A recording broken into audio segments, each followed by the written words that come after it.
بلى ابن الوزير ممنوع تحط الطيارة.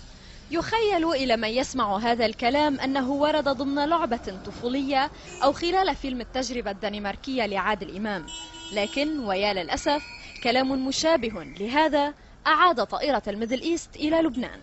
فعند الساعة 1:15 أقلعت طائرة الميدل إيست متأخرة 6 دقائق عن موعدها، والسبب تأخر راكبين ظهر اسمهما في قائمة الأشخاص الذين أنجزوا تسجيل أسمائهم أو التشيك إن، لكنهما وبعد نداءات عديدة لم يتوجها إلى الطائرة.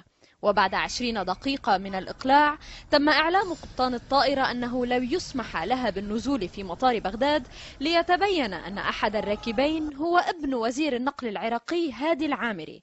فابن معاليه تذكر متأخرا أن للطائرة موعد إقلاع عليه احترامه، ويبدو أنه اتصل بوالده ليبلغه أن الطائرة أقلعت من دونه.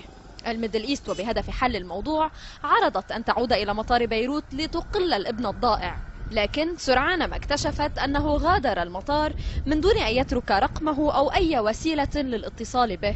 وهكذا بسبب الابن المدلل عاد 71 راكبا إلى بيروت